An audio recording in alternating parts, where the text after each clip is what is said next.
In person is way above online sales. We're living in a time where online shopping dominates and many physical stores are suffering. Yet some businesses are thriving. I found one local to me that sells trading cards at market stalls and they seem to be doing really well. Today they are in Romsey, so let's go chat to them a little bit about their business and maybe why it's so successful. So here we are, right in front of us is Quirky and the Geeks market stall. So today I'll be joined by Terry, who is one half of the business, to chat a little bit about the dynamics of it. So I can see here that you sell more than just trading cards. Yeah. Can you tell me a little bit about your business and what it is you sell? And So basically we like to go to like Japan like once every like 4 months. We go out there to see what's trending out there, what's new that's not in the UK at the moment. We have friends and family out there as well, so they are connected with like wholesalers. So that's a really good advantage for us, and we love to bring in the new stuff in. But we also like to do products that are from the UK in English as well, so it's not all just Japanese products. Yeah, we do stuff like plushies, we do model kits, figurines, and especially trading cards. They're really good. Good. So market stalls, is that how it started? Do you sell anywhere else? Well, we sell online, so we sell on Amazon. We used to sell on eBay, but fees, they've just kept increasing, and it's just not worth it for us on eBay anymore. Elsewhere, you've got Vinted Pro. So what came first? Was it online selling or markets? I'd say online. Definitely online. Definitely eBay at the beginning. And then we got into markets. We were actually selling like second-hand clothing at the beginning. Oh, okay. So we were doing a bit like Depop style clothing. But we ventured out to Japan for a holiday, and we just loved the products. It's something that we loved when we were younger as well. Quirky, Vicky, she loves like stuff like Studio Ghibli, so that sort of side of things, whereas I'm like the gaming side of things. I love the vintage Super Marios, your Zeldas, so we do sell stuff like that as well at the same time. But yeah, Pokémon used to collect that when it first came out. So. Do you think having the mixture of items, so having cards and plushies and figurines, do you think it would be as successful if you just had cards only, or do you think the plushies and everything sort of entice people in? I'd say variety is definitely a bonus when it comes to giving the customer a lot of different products. You're catering to everyone's needs, and as customers come in and like, I suppose they say something that we've never heard of, we're always investigating what that is, and if more and more people say the same thing, we definitely bring it in. Maybe because it's in person, you can get that sort of feedback from customers on what they're looking for. Because you do both, right? You sell in person and online. Is there pros and cons to either of them? Definitely pros is having that interaction with people in person. They also get to buy the products and they see what they're getting, and we can explain in depth what they are buying.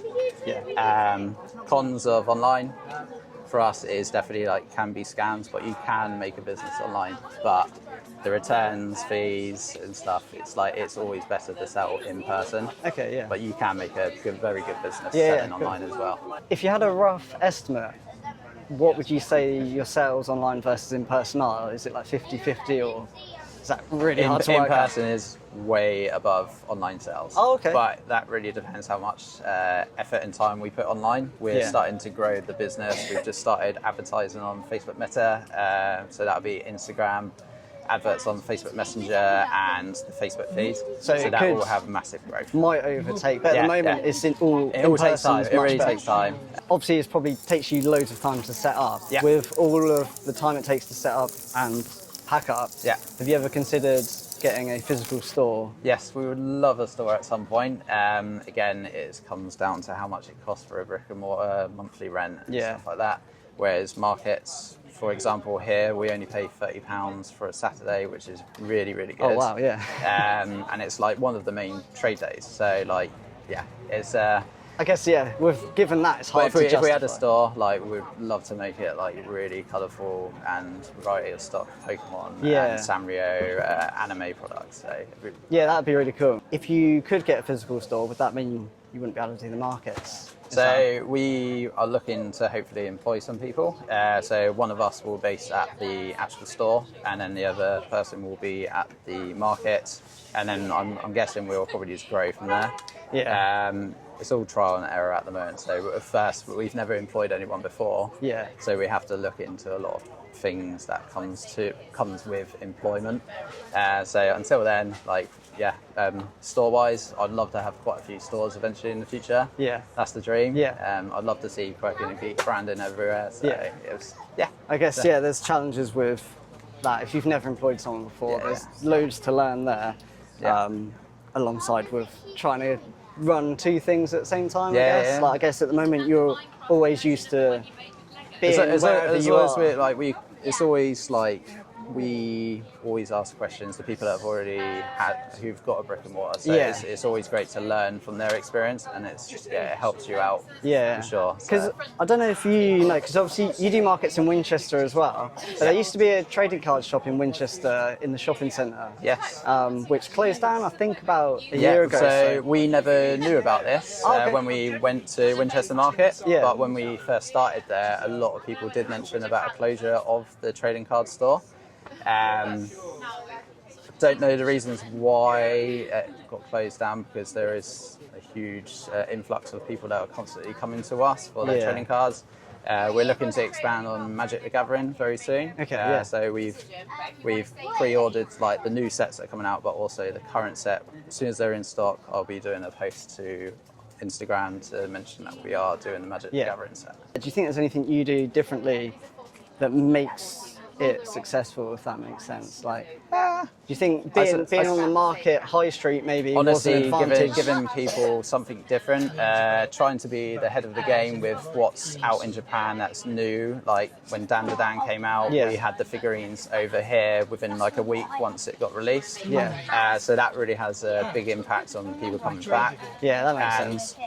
I suppose really connecting with the customers. So Yeah. obviously I don't know the store if they had a good, I'm sure they had a good connection with people, but like we really put the customer first. So. Yeah, obviously, you know, you're never going to know their situation, right? But I was just, I wondered if there was anything that stood out to you that you thought maybe I think it's variety, keeping up with the trends. So like obviously you got the Minecraft movie, so our next step is to have the Minecraft plush.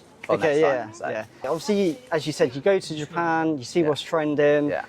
You think, right, we're going to bring all this back. It's doing really well. Do you ever find yourself in a situation where you've brought stuff back and it actually hasn't translated and done well here, or has it always been? 100%. But obviously, where we sell online, in person, that like selling in different areas, there's that chance that you'll be able to sell that product. So we don't have that often, but there is products out there that don't sell very well. So we probably won't get them back in again unless like it gets more known in the UK. Yeah, that makes sense. We sell at the Trove Emporium in Bournemouth as well. So we put stock in there, and some stuff we never sell in the markets and online always sometimes sells at the Emporiums. So people are after unique products and the unique stuff that doesn't sell at the markets and online might sell actually in the Emporium because it's a unique anime. So just kind of spreading it out to all different places that you can possibly sell probably helps that. So you've got a little section in that shop, right? And some of your cars and merch are all there. Yeah. Is there anywhere else you go and sell in person, or any other places where you have a section in the store? Yeah, so we do like events. So we're actually doing Pokemania this weekend, actually tomorrow. Tomorrow in Burgess Hill. Oh, okay. So that's going to be really good for us for selling Pokemon products. Yeah. But we also do anime cons and card cons. So anime stuff, it's really good for selling anime. Okay, cool. Well, thank you very much for your time, and I hope you have a good day selling here at Romsey. So appreciate it. Thanks. Thank you.